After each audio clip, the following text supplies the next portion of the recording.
Hi, welcome to the Rousing Psychologia with the topic anxiety versus anxiety disorder. First of all, I will define the anxiety, an emotion characterized by feelings of tension, worried thoughts, and physical changes like increased blood pressure. The words worry, tension, or anxiety we use in our life very commonly, such as doing a job interview or sitting in a exam. These feelings are very normal and comes and goes. Now I will define the anxiety disorders. Anxiety disorders are a group of mental disorders characterized by significant feelings of anxiety and fear. Here I use the word significant. Significant is very important in this definition. Anxiety is a worry about future events, and fear is a reaction to current events. These feelings may cause physical symptoms such as increased heart rate and shakiness. The physical symptoms are also very important in the normal anxiety. Now I will differentiate the normal anxiety and the anxiety disorders. Normal anxiety is related to a specific situation or problem. For example, when a person going for an interview, he become anxious.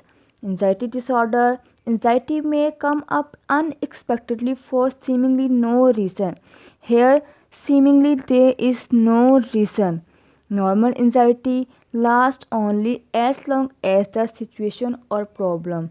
When the problem goes, anxiety also goes and the person becomes relaxed. In the anxiety disorder, anxiety may last for a long time even when the situation or problem has been resolved. Normal anxiety is proportional to a situation or problem. For example, if the situation is very severe, then the anxiety or worry is severe, and if the situation is not severe, the anxiety also not.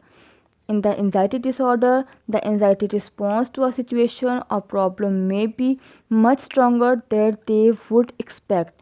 Normal anxiety is a realistic response to a realistic problem or situation. It depends on the facts. But in the anxiety disorder, they may experience a lot of unrealistic anxiety, such as fear of a situation that likely will never happen. The next is normal anxiety can be helpful as well as motivational. For example, the anxiety will motivate you to do a better job or work harder. In the anxiety disorder, anxiety interferes with one's day-to-day life. A person with anxiety disorder cannot do anything in the life properly. And in the normal anxiety, it can be manageable amount of anxiety from time to time, which can be helpful. Anxiety disorders, anxiety may feel impossible to control or manage. The normal anxiety lessens significantly or disappears away from the stressful situation. When the situation goes, anxiety also goes. In the anxiety disorder, they may avoid situations or things that they believe to trigger anxiety symptoms. For example, if a person becomes anxious to move a new place, and the next time he will also become anxious to go to the same place. In the simple words, normal anxiety is a problem, and problem can be solved. And the anxiety disorders are mental illness, and mental illness can be treated. If you like the video, then please subscribe my channel for more videos.